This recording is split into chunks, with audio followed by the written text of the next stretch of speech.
Hola, soy Sara, tengo síndrome de Tourette y esto es Tourette para principiantes. Yo no tenía ni idea de qué era el Tourette hasta que conocí a esta chica. Y he aprendido un montón, así que creo que puede enseñar un montón. ¿Qué es exactamente el síndrome de Tourette? El síndrome de Tourette es un trastorno del neurodesarrollo que se desarrolla en la infancia y adolescencia, pero que es genético hereditario. Suele saltarse generaciones, pero se puede pasar de padres a hijos también. Básicamente es tener una serie de movimientos involuntarios y de sonidos o palabras o incluso frases enteras, todo dicho de forma involuntaria. Con ello vienen asociados una serie de trastornos, como pueden ser trastornos del sueño, falta de control de la ira, TOC, TEA, TDA, TDAH, ansiedad, depresión y un largo etcétera. Por eso decimos que los llamados tics son solo la punta del iceberg. Por tal vez mala representación en los medios. Cuando pensamos en síndrome de Tourette, solo pensamos en una persona teniendo tics o incluso está el estereotipo, ¿no?, de que las personas con Tourette dicen un montón de insultos. Sí, está muy mal representado. Lo de decir palabrotas, insultos, cosas malsonantes se llama coprolalia, viene del griego. Copro significa heces y lalia significa hablar. Ah, claro. Hablar mierda. Pero esto solo lo tenemos entre un 10 y un 15% de las personas que tenemos Tourette realmente. O sea que representarnos con algo que solo tenemos un porcentaje tan pequeño no es del todo correcto. Dices que los tics son solo la puntita del iceberg y eso yo ahora lo sé porque te conozco y sé que tú tienes muchísimos más síntomas relacionados con el Tourette. ¿Qué te afecta a ti aparte del hecho de tener tics? Yo, por ejemplo, lo paso muy mal con el tema de coger aire, con el tema de las náuseas. Tengo muchísimas náuseas. Doy fe. Tengo, puedo llegar a vomitar por los tics.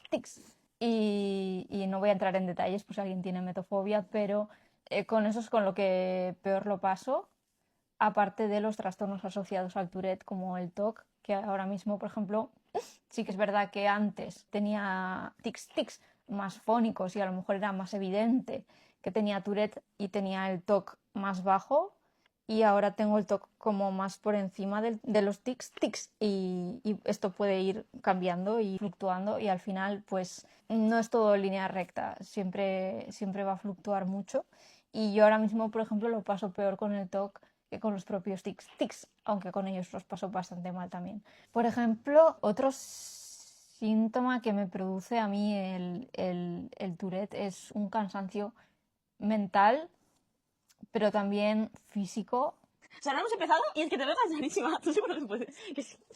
Venga. porque muchos de los tics no se aprecian a simple vista. Por ejemplo, de cintura para abajo tengo muchos más de los que tengo de cintura para arriba ahora mismo, que producen mucho cansancio porque algunos de ellos son, por ejemplo, contraer y relajar los músculos constantemente, y eso me cansa muchísimo. Al final del día acabo agotada, pero es otra de las partes que están Las partes que no se ven, pero que por están ahí. debajo sí, la parte de abajo del iceberg, sí. Esto es un tema que fluctúa y a veces tienes más tics, a veces tienes menos.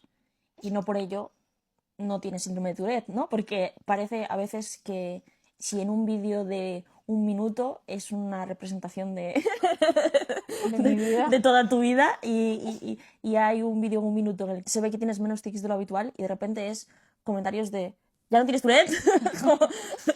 El Tourette sigue ahí y va a seguir ahí, pero sí que es verdad que va fluctuando mucho a lo largo de ratos, días, meses, incluso años. Tienes más, tienes menos. Pues creo que lo que se refleja a través de una pantalla no es todo lo que puede llegar a ser. Tienes que vivirlo o vivir con una persona que lo tenga para realmente comprender lo amplio que es este espectro. Porque esa es otra cosa también, que los tics cambian. Hay otros que te han afectado de diferente manera y se han ido. Sí, yo creo que solo conservo uno de cuando era pequeña. Los demás han ido cambiando a lo largo de mi vida. A veces he tenido más, a veces he tenido menos, he tenido diferentes. Han ido variando, siempre han ido variando. A veces me aparecían unos, me desaparecían. me aparecían otros como para sustituirlos, entonces no sé, va cambiando mucho. Los tics, por mucho que digan alguna gente por ahí en internet, los tics no se pueden controlar, no se pueden evitar, ¿no? Tienes algo que se llama la sensación premonitoria, O que sea, es, que sabes que te va a venir antes. sí, pero no lo suficiente como para decir voy a cortarlo, porque no eres capaz. Entonces es lo suficiente como para que se te cruce por la mente que, que te va a venir un tic-tic, y saber que lo vas a tener, lo cual es más frustrante todavía, Claro, claro. pero, pero es como una especie de electricidad, como una sensación muy incómoda que se acumula dentro, y hasta que no haces ese tic-tic, no se pasa y no sientes ese alivio hasta que vuelve a aparecer esa sensación y vuelves a tener que hacerlo, y vuelve a aparecer esa sensación y vuelves a tener que hacerlo, y es un círculo vicioso del que nunca, nunca sales. Ay, me he agobiado solo de escucharte. Mucha gente dice que el Tourette se pone peor cuando estás nervioso o estresado, lo cual es en parte cierto, pero también cuando tienes emociones que son positivas, porque el Tourette lo que provoca es un exceso de dopamina, que es un neurotransmisor, que es una sustancia química que libera el cerebro. Entonces, cuando tú estás muy emocionado, estás liberando mucha dopamina, estás dopado.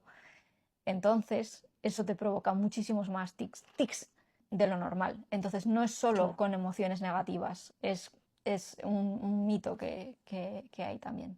Y es una cosa que me parece muy curiosa respecto a la dopamina, Ujú. que el Tourette está como relacionado con el Parkinson. Sí, está relacionado porque son básicamente lo contrario. Aunque los dos produzcan movimientos involuntarios, el Tourette es un exceso de dopamina y el Parkinson es un déficit de esa dopamina. Entonces, es curioso, sí. No es lo mismo buscar información que una persona que lo vive te pueda hablar de ello. Y además también hablas de ello. Publicidad, amor, publicidad. Hablas de ello en tu libro. Espera, que lo saco. Hablas de ello en Mi mente intergaláctica. Sí, sí. Este libro está hecho con dos psicólogas especialistas en síndrome de Tourette y trastornos asociados, Diana y Alejandra, y fue un honor hacer este libro con ellas, y hablo también de mi experiencia personal, de extractos de mis diarios de cuando era pequeña. No tenía un diagnóstico aún y no sabía qué es lo que le estaba pasando a mi cuerpo, que no me hacía caso, así que bueno, pues Yo he venido aquí a hablar de mi libro. Hablas mucho del Tourette y difundes mucho sobre el síndrome de Tourette. ¿A ti te gusta que te hagan preguntas? sí. Sí, sí, sí, sí, a mí me gusta que me hagan preguntas desde el respeto. Yo creo que preguntar desde el respeto es educarse. O sea que sí, estoy a favor completamente. Pues sí, la gente tiene preguntas. Comentarios.